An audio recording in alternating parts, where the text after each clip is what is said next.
Naglalakad si Ash at ang kanyang mga kaibigan sa probinsya nang makakita sila ng poster ng isang batang lalaki na kamukhang kamukha ni James, ang miyembro ng Team Rocket. May humintong limousine at tinanong sila ng isang matandang lalaki na nakasakay dito kung nakita na nila ang bata sa poster. Sinabi ni Ash na nakita na nila ito, kaya isinakay sila sa limousine patungo sa isang mansyon. Nakita rin ng Team Rocket ang poster at tinanong nina Jessie at Meowth si James kung siya ba ang nasa larawan. Sinabi ni James na hindi siya yon, pero sinundan pa rin nila sina Ash. Ayaw sana ni James na sumama, pero pinilit siya nina Jessie at Meowth nang labag sa kanyang kagustuhan. Ipinakilala ng lalaki ang sarili bilang si Hopkins, ang butler ni James. Sinabi niyang isang milyonaryo si James pero lumayas ito sa bahay noong bata pa siya. Ipinakita ni Hopkins ang mansyon na tinitirhan noon ni James at ang tirahan ng alaga niyang Growlithe na si Growly, isang doghouse na mas maliit kaysa sa mansyon pero napakalaki pa rin. Nakarating din ang Team Rocket sa mansyon, pero hindi masaya si James na naroon siya.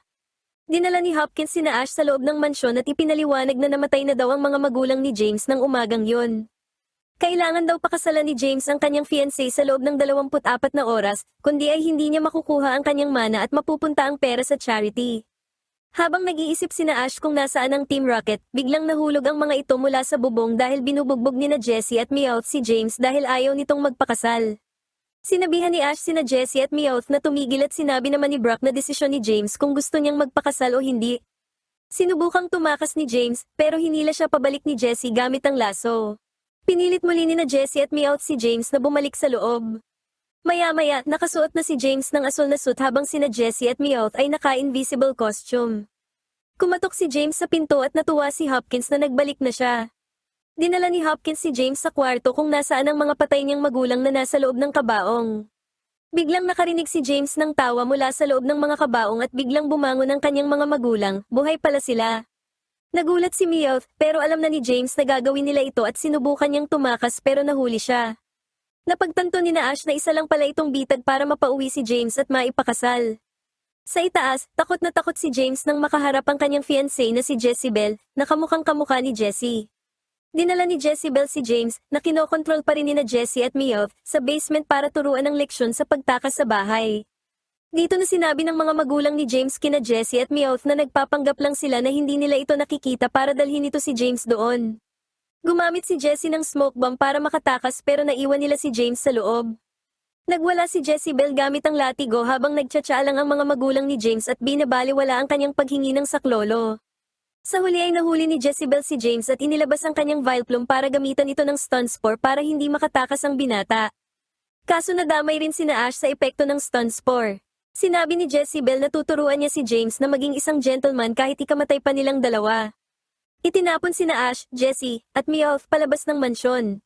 Nakarinig sila ng ingay mula sa doghouse kaya binuksan nila ito, at biglang lumabas dito si Growly para pumasok sa mansyon at iligtas si James. Nagtago sina James, Growly, Ash, at Team Rocket sa loob ng doghouse.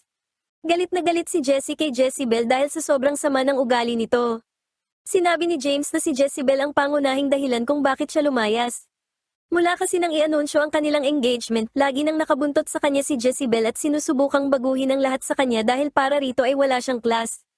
Sinabi ni James na bata pa lang siya ay kinamumuhian na niya ang mga patakaran ng high society, at kung pakakasalan niya si Jezebel, yun ang magiging pinakamaling desisyon sa buhay niya. Sinabi rin niya na si Growly lang ang tanging kaibigan niya doon sa mansyon. Biglang sumugod si Jezebel at ang kanyang Vileplume sa doghouse, kaya tumalsik sina Jessie at Meowth. Sinubukang mag-stun spore ng Vileplume, pero ginamitan ito ni Growly at Pikachu ng Flamethrower at Thundershock, kaya natakot at tumakbo palayo si Jezebel. Nabangga ni Jezebel ang mga magulang ni James sa isang palaisdaan na puno ng Magikarp. Nagtago si James sa mga halaman at nagpaalam na kay Growly, at sinabing bantayan nito ang kanyang mga magulang. Nagsimulang umalulong si Growly habang papalayo si James. Samantala, malungkot na inisip nina Jessie at Meowth na baka nagpakasal na nga si James para makuha ang kanyang pamana at tuluyan na itong umalis sa Team Rocket. Pero nakita nilang paparating si James gamit ang Meowth balon at isinakay nito si Jessie. Sinabi ni Jessie kay James na mukhang hindi pa rin sila yayaman pero ayos lang dahil mas mahalaga ang kanilang kalayaan kesa sa pera. Pagkatapos, ipinakita si Meowth na humahabol sa kanila. Samantala, si Ash at ang kanyang mga kaibigan ay hinahabol ni Jezebel, na pinipilit silang tumulong sa paghahanap kay James. Huminto ang grupo sa kagubatan para magpahinga. Umalis sina Brock at Ash para kumuha ng tubig, habang si Misty naman ay naiwan at napansin ng isang Farfetch'd. Hinabol niya ito sa kagubatan kung saan aksidente siyang nabangga ng isang trainer at nalaglag ni Misty ang kanyang bag na puno ng mga Pokeball. Humingi ang lalaki ng paumanhin, ibinalik ang bag kay Misty, at tumakbo palayo. Bumalik si Misty sa kampo kung saan naghihintay sina Ash at Brock. Binuksan ni Misty ang kanyang bag at natuklasang pinalitan ng trainer ang kanyang bag ng iba, dahil ang bag na ito ay puno ng mga bato. Umiyak si Misty dahil nasa nawala niyang backpack ang lahat ng kanyang mga Pokemon. Samantala, nakita ng trainer na si Keith ang Team Rocket na naglalakad at sinabi niya sa kanila na gusto niya nang ipamigay ang kanyang Farfetch'd, Staryu, at Starmie dahil nagsasawa na siyang mag-alaga ng Pokemon. Habang papunta sina Keith at Team Rocket sa isang pantalan para sumakay sa bangka patawid ng lawa, may naalala si Keith na nakalimutan niya at tumakbo palayo. Nang umalis si Keith, iniwan niya si Farfetch'd at ang lahat ng Pokemon niya sa Team Rocket. Nagpa siya ang Team Rocket na nakawin ng mga Pokemon ni Keith, sumakay sa bangka, at nagsimulang tumawid sa lawa. Gusto talaga ni Keith na gawin ito ng Team Rocket dahil nilagyan niya ng butas ang bangka para unti-unti itong lumubog at matrap ang Team Rocket sa lawa. Gagamitin sana ng Team Rocket ang Staryu sa bag ni Keith pero nalaman nilang puro mga bato lang pala ang laman nito. Kinuha ni Farfetch'd ang lahat ng mga inanod na Pokemon ng Team Rocket at dinala ang mga ito kay Keith. Samantala, pumunta si Ash at ang kanyang mga kaibigan sa pinakamalapit na istasyon ng pulisya para isumbong kay Officer Jenny ang nangyari. Sinabi ni Officer Jenny sa kanila na ang pagkakapalit ng bag ni Misty at Keith ay hindi aksidente, sinadya ito ni Keith dahil gusto niyang nakawin ang bag ni Misty, at matagal na niya itong ginagawa sa maraming trainer sa lugar. Sinabi ni Officer Jenny na sinubukan niyang hanapin ito, pero laging lumilipat ng lugar si Keith. Pagkatapos, ipinakita si Keith sa kanyang kampo kasama ang kanyang Farfetch'd. Sinabi ni Keith na natatandaan niya kung paano niya nahanap si Farfetch'd matapos itong mabangga ng isang truck at inalagaan niya ito para gumaling. Sinabi niya na nagsimula silang magnakaw ng Pokemon dahil masyadong mahina si Farfetch'd para lumaban at wala silang ibang paraan para mabuhay. Sa loob ng kanilang tent, kusa namang lumabas si Psyduck sa kanyang Pokeball at tumakas mula sa kampo. Sinabi ni Misty na namimiss na niya ang kanyang mga Pokemon na sina Staryu, Starmie, Goldeen, at Horsey. Sinabi ni Ash na nakalimutan niya si Psyduck at sinabi ni Misty na sana nga ay makalimutan na niya talaga si Psyduck. Biglang lumabas si Psyduck sa mga halaman. Niyakap siya ng mahigpit ni Misty at tinanong kung nasaan ang ibang mga Pokemon. Nag-isip ng mabuti si Psyduck pero hindi niya matandaan. Nawala ng pasensya si Misty at sinabing pinapasakit ni Psyduck ang kanyang ulo. Maya-maya ay naalala rin ni Psyduck ang daan, naglakad ito at sinundan ni Ash sa kagubatan. Humantong sila sa isang sangandaan at nahirapan na naman si Psyduck na maalala ang daan. Inisip ni Ash na masamang ideya ang sumunod kay Psyduck at sumang-ayon naman si Pikachu. Sa kampo ni Keith, sinabi ni Keith na marami na silang nanakaw na Pokemon ni Farfetch'd. Biglang lumitaw ang Team Rocket sa kanilang balon at gusto nilang pagbayarin si Keith sa pagnanakaw ng kanilang mga Pokemon. Humingi ng paumanhin si Keith sa Team Rocket at ibinalik ang mga Pokemon nito kasama ang isang malaking bag na puno ng mga Pokeball para hindi na sila magalit. Natuwa ang Team Rocket at umalis gamit ang kanilang balon. Lumabas sina Ash at Officer Jenny sa mga halaman kasama si Psyduck at pinalibutan si Keith na ikinagulat nito ng husto. Sinabi ni Officer Jenny na aarestuhin niya si Keith at sinabi naman ni Ash na hindi katanggap-tanggap ang pagnanakaw ni Keith ng Pokemon dahil pinaghihirapan ng mga trainer nito ang pagpapalaki sa mga ito. Dahil sa sinabi ni Ash ay naisip ni Officer Jenny na iparanas kay Keith ang hirap ng isang Pokemon battle na kailangan pagdaanan ng mga Pokemon trainer. Sinabi ni Keith na masyadong mahina si Farfetch'd para lumaban pero sabi ni Misty ay hindi yun mahalaga. Pumayag si Farfetch'd na labanan si Ash sa kabila ng pagtutol ni Keith. Sa una ay talagang nahirapan si Farfetch'd na kalabanin si Bulbasaur, pero hindi nagtagal ay napatunayan rin ni Farfetch'd na meron siyang ibubuga. Gumamit si Farfetch'd ng agility at pinalo-palo niya ng lick si Bulbasaur hanggang sa bumagsak ito. Pinabalik ni Ash si Bulbasaur at ipinalit si Pikachu pero sinabi ni Misty na siya na ang magtutuloy ng laban. Naalala ni Misty na hindi pa niya nababawi ang kanyang mga Pokemon at nagboluntaryo si Psyduck na labanan si Farfetch'd. Muling ginamit ni Farfetch'd ang agility at paulit-ulit na inatake ang ulo ni Psyduck. Nakatayo lang si Psyduck doon at tinitiis ang mga palo. Sabi ni Misty ay lumalala na ang sakit ng ulo nito na siyang kailangan ni Psyduck. Biglang nagliwanag ng aswal ang mga mata ni Psyduck at pinatalsik nito si Farfetch'd kay Keith. Sa balon, binuksan ng Team Rocket ang backpack para makita kung anong klaseng mga Pokemon ang nasa loob. Natuklasan nila na muling niloko sila ni Keith dahil ang mga Pokeball ay mga Voltorb pala. Nagalit si Meowth na 2 beses silang nauto ni Keith sa iisang episode lang. Nagsimula nilang itapon ang mga Voltorb sa labas. Sa lupa, sumabog ang mga Voltorb malapit kina Keith, Farfetch'd, at sa ating mga bida. Dahil alam ni Keith na gawa ito ng Team Rocket, humingi siya ng paumanhin at nangakong hindi nagagawa ng masama. Sa istasyon ng pulis, ibinalik ni Keith ang mga Pokemon ni Misty, at sinabi niya na titigil na siya sa pagnanakaw at ibinalik ang lahat ng nanakaw niyang Pokemon. Sinabi ni Keith na sasanayin niya si Farfetch'd para maging mas malakas sa tamang paraan at umalis na silang dalawa. Ipinakita ang Team Rocket sa kanilang balon, nangangakong sisiguraduhin na wala nang ibang makakapagnakaw ng Pokemon kundi sila lang. Isang Voltorb ang gumulong mula sa gilid at sumabog mismo sa harap nila, kaya tumalsik sila palabas ng balon. Huminto ang grupo sa isang Pokemon Center para magpahinga at nakatanggap sila ng mensahe mula kay Professor Oak na gustong makipag-usap sa kanila. Nang mag-usap sila, tinalakay niya ang tungkol kay Mach at nag-alok ng Pokédex upgrade kay Ash. Tinanggap ni Ash ang upgrade at nagpatuloy na sila sa paglalakbay. Nag-iisip ang grupo kung ano ang maaaring nasa loob ng itlog na inaalagaan ni Brock simula nang mahanap ito ni Ash sa Grandpa Canyon.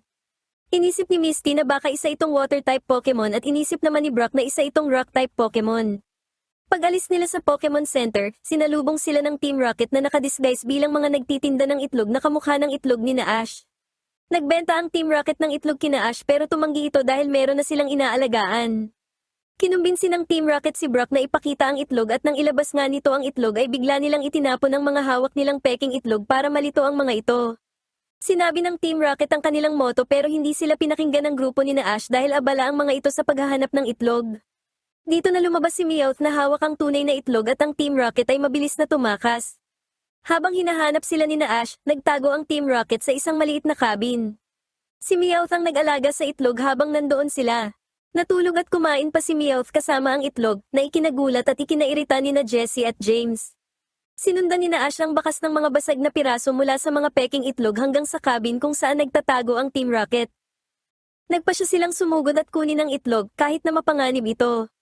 Inilabas ni Ash si Pidgeotto, inilabas ni Misty si Staryu, pero si Psyduck ang lumabas, at inilabas ni Brock si Geodude. Mabilis silang pumasok sa cabin at ginulat ang Team Rocket. Inilabas ni James si Weezing at inutusang gumamit ng poison gas.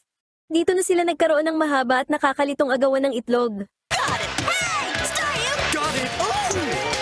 Tumalsik ang itlog sa ere dahil sa kanilang pag-aagawan pero buti na lang ay nasalo ito ni Pikachu. Nang kinuha ni Ash kay Pikachu ang itlog ay bigla itong nagsimulang mapisa. Kinuha ito ni Misty saktong napisa ito at lahat sila ay namangha sa nakita. Sinabi ng Team Rocket na ituloy na nila ang kanilang laban pero kinuryente lang sila ni Pikachu at madali nang nakatakas ang grupo ni na Ash. Sa parke, nalaman nila na ang Pokemon ay tinatawag na Togepi at nagsimula silang mag-away kung sino ang dapat mag-alaga rito. Sinabi ni Ash na siya ang nakahanap ng itlog habang si Brock naman ang nag-incubate o nagsilbing ina nito. Gayunpaman, sa tingin ni Misty ay dapat mapunta sa kanya si Togepi dahil gusto siya nito na ikinatuwa naman ng Pokemon.